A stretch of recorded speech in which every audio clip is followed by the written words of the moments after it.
As you started to grow into an adult, you have come to understand stories of your family that now help you understand why your family perhaps moved to this area, or contributions that earlier generations made to our community. Or you're a part of a larger family at Reynolds High School now. You're coming into a family that's almost 1 century old. And when you graduate from Reynolds, they'll be your family too. There are people who have led our government, people who have transformed our city, our state, our country, people who have done great things in the arts, people who have done great things in service to others, and people who have cut through the current trends to change our times. You will own that history, and you will own the legacy of what comes next. It's important that we know our history, the history of our family, so that we can better envision what our future might be. Reynolds High School has an amazing history, and it's a fantastic campus that's been wonderfully designed, very visionary for the time. But it's also a place that has many stories of unfinished details, because, as we know, life changes as we go, and we have to adapt and keep going. I'm standing here at the entrance to the campus, and probably this is a part of the campus that you will not come to so frequently, except if you're going in the front doors of the auditorium. We actually drive in at the back of the auditorium. But when it was designed, this was actually the front, because across this lawn down here were trolley car tracks. In the day of 1923, there were trolley cars operating in Winston. So people would get out of the trolley car and they would come and ascend this wonderful staircase going on to this campus, and certainly the auditorium sits as the centerpiece of everything here. Now, one thing that is true is on the other side, where the senior parking lot is now, was supposed to be another building that mirrored the classroom building. In fact, if you look on the third floor of the main building, the classroom building, in the center you'll see 2 doors that come out of, I believe, room 308 or 309. And there was supposed to be an arcade where you could have walked across from 3rd floor directly into the auditorium, and then you would have walked out the other side into the other building. Of course, that building never got built. There are lots of stories behind all of these things, and that's what we want to help you to understand so that you can better appreciate your time at Reynolds High School.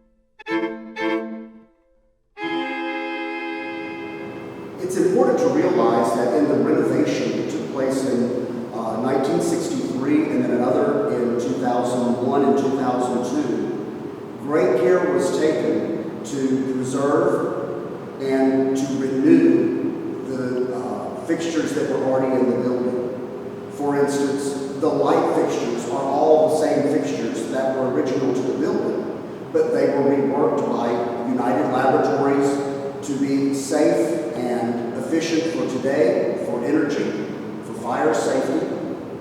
But great detail was also given in the building in its construction, that everywhere we looked would be something that was beautiful. That beauty is a place that allows us to grow, to dream, to imagine, and for our senses to be served, because people who have visions are people who are inspired. And so great care was taken to make sure that everything we come in contact with in this building would be something that would be fresh and inspiring to the senses. Right down to the floor, Tennessee marble in a checkerboard pattern, wood fixtures. Of course, you can see the molding that is all plaster, and through the years had water damage, but was restored. They made casts and reset the plaster so that it all looked brand new. Of course, there were water fountains that were provided in the lobby, but in the design of those, had not really prepared that water water damages plaster. So the water fountains are no longer operational in the lobby level. There were 2 ticket booths. People also checked their hats and their coats at the door so that they could go in and enjoy the performance without having to hold to their baggage.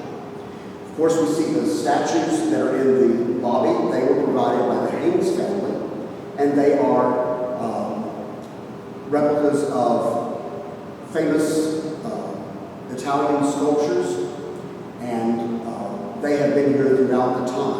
The Haynes family also, in conjunction with Mrs. Reynolds, gave the land that joined the school and Haynes Park together. So both are celebrating their 100-year anniversary. The Haynes family gave the land, Mrs. Reynolds gave the land for the school and auditorium, and then allowed the city to build the school, and she built the auditorium in memorial to her husband. When Mrs. Reynolds gave the money for the building, she wanted to memorialize her husband and the great impact that he had in Winston-Salem. Winston-Salem was at that time the largest city in the state of North Carolina, and of course, after 1913, with the introduction of Camel cigarettes, it became the wealthiest city in the state, and Mr. Reynolds was the wealthiest citizen of the state. Mrs. Reynolds believed that people who have been gifted with great resources have a responsibility to give back to the community, to show them how to live better, with more opportunities, more options for living, and with more grace. So as this place was designed, it has restrooms at every level. And even in the restrooms at that time, they had lounges where people could go in during intermission and recline in couches or sit in lovely chairs in each of the restrooms. Realize how forward-thinking that was when in 1923, a good amount of people in Forsyth County did not even have indoor plumbing. This place had indoor plumbing, indoor heating and air conditioning, albeit that was still being perfected in its design, but it was very forward-reaching. But then visually it was an amazing design by Charles Barton King, who also designed Reynolds House. Mrs. Reynolds had an amazing vision, probably more so than even her husband had. He realized her incredible talent. She was one of the few women in her day that was college educated. When they married, she was 30 years younger than Mr. Reynolds. And they immediately had their 4 children. And she started about designing the layout of the great plot of land out there that would become Reynolds House and Gardens. And they even owned the land that was Wake Forest University. Over 1,000 acres they owned there. They had a house down on 5th Street, but she knew that they needed to design something that would be a greater contribution to the community. All of the shops that you know as Reynolds Village now, those were shops and places for the people who lived at Reynolds House and worked at Reynolds House. But not only were they to work there, but she wanted to provide for them. She had great agricultural innovations created there to help them be more efficient. She also provided school for their children. She wanted to make sure that every person who worked there had an opportunity at better life if they were working with her. And just so when she created this campus and this auditorium, she wanted to make sure that all the citizens of Winston-Salem could benefit from the gifts that she wanted to give in memory of her late husband.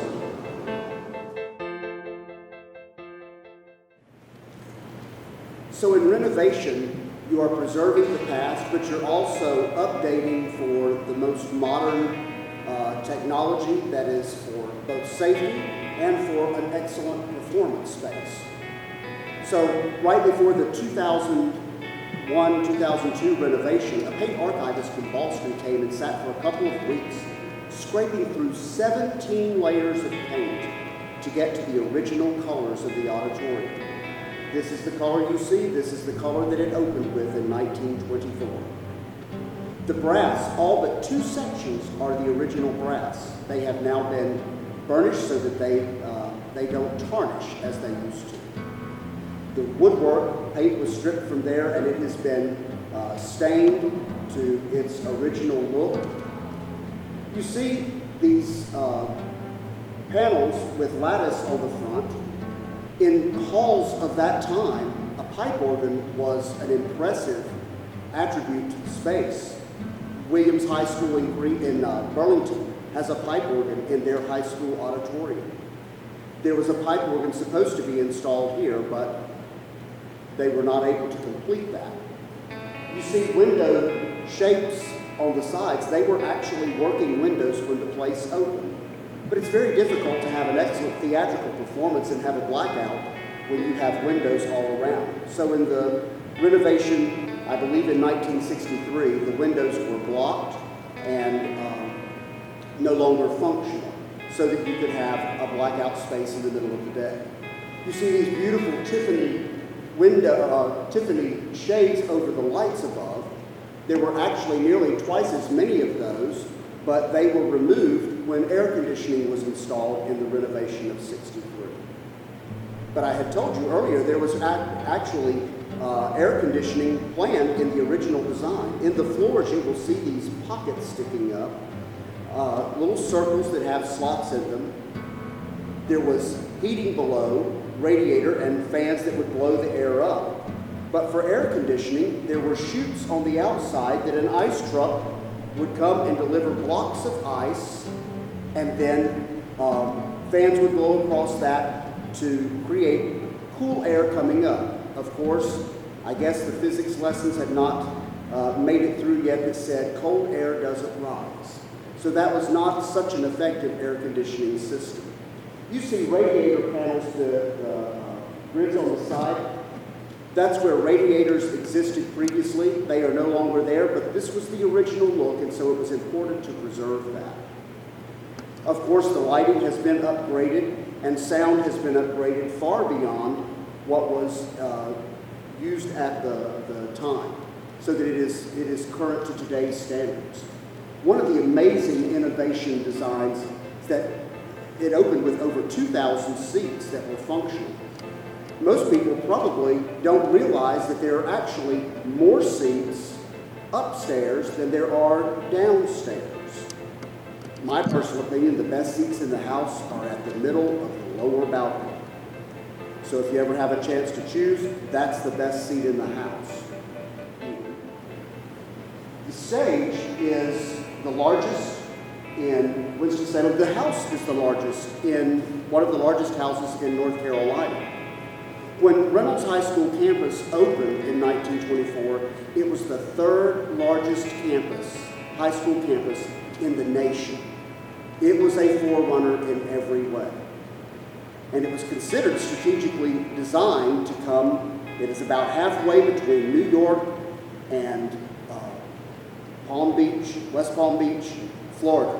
So the people on the way from their New York home headed to Florida for the winter, this was a great stopping place for them to come and enjoy gracious living and to also be able to enjoy wonderful performances here.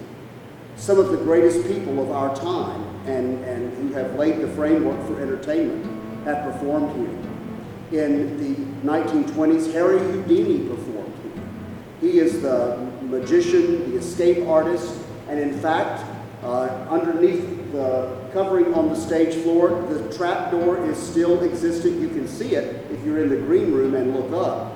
Where the trap door is, that was created for Harry Houdini to be able to escape. It was quite a drop that he had to make to get through there to escape during his performance. Of course, this has been the birthplace of the Winston-Salem Symphony, Piedmont Opera, many of the theatrical programs, as well as traveling shows.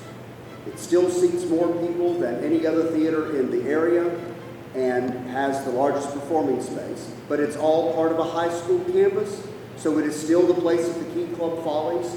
It is still the place of choral and orchestra and band concerts and wonderful speakers at Thanksgiving Assembly.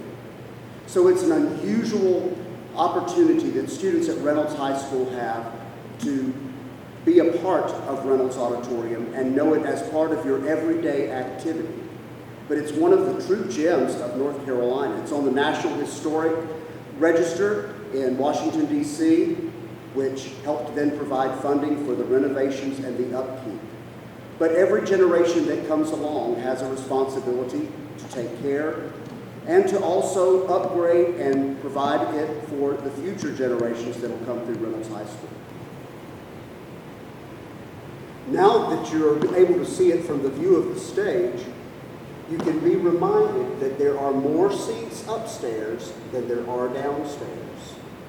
Notice, too, that there are no columns to obstruct your view and how the seats are staggered so that every person has a good view. Now, there are about 200 fewer seats in the auditorium than there were when it was originally constructed. As time has gone on, the people who sat in those seats have gotten a little wider than they were in the 1920s, and so it was decided that seats should be wider that would better accommodate the perhaps healthier patrons that are coming to events. Now, I pointed out to you that there were things like organ chambers for a pipe organ that was never installed, or a building that was not built on the other side of campus. And the front area was not completed to be the front. Well, it's important to realize that as all of us make plans in life and we start building them, we also have to be flexible and responsive to changes that occur. Sadly, Mrs. Reynolds gave the money to honor her late husband, but then she still had 4 children who she felt needed a father, and she married Mr. Johnston, who was the superintendent of the school that she had built at Reynolds. And she also believed that marrying him, if he was going to be father to her children, that she also should provide him with a child of his own. Sadly, the first child did not survive. She was already in advancing years of late 30s, early 40s. And at that time, it was not advisable for a woman to give birth at that age. But she was still committed. She was going to provide a child to their marriage. So in 1923, the school was under construction and the auditorium was under construction. The original Winston High School that this would replace, it burned shortly after Christmas. And so they needed a place for the students to be able to complete their high school as graduates of Winston High School. Interestingly, its colors were black and gold as well. So they quickly worked to make the first floor of your classroom building available for those students to come. And the entire Winston High School could fit on the first floor of your main classroom building now. Over where rooms 101 through 104 are, that was the cafeteria. The office was where the office is now, but the hallways were different. Where guidance is was a large hallway. That was not offices. During the time that the school had already reestablished over here as Winston High School, they weren't going to call it Reynolds High School until it was finished and dedicated, but she was now expecting her second child. The doctors said that there would be better medical care to help her deliver the baby in New York.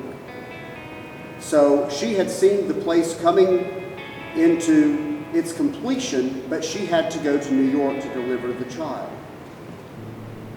Her husband was with her in New York when she delivered, but by the time he reached Winston-Salem, he learned that she had suffered complications after giving birth and she had passed away. So he now was a father of a newborn child and a stepfather to 4 other children. And Mrs. Reynolds had not planned that she would not survive. And the money had not been allocated to complete this project. So the main building was never able to be funded. Remember 1923? And so then the dedication was in 1924. And right after the dedication, when they learned that she had passed away, 2 weeks later, the first public event held at Reynolds Auditorium was the funeral for Katherine Smith Reynolds Johnston. Some of the great performances and great inspirations that have occurred in our community have been on this very stage. That's the gift that we were given, and it has lasted a century. It has been restored. It is ready for another century. But it's about our vision for what can happen on this campus, at this school, on this stage, in this community. It's our vision and our passion to lead, to do something different. Remember that in 1957, Reynolds High School was one of only 4 schools in the state of North Carolina that admitted the first African American student. All across time, Reynolds High School has been at the edge, the forefront of being visionary and taking a step forward. As a graduate of Reynolds High School, you will need to do that in the community as well.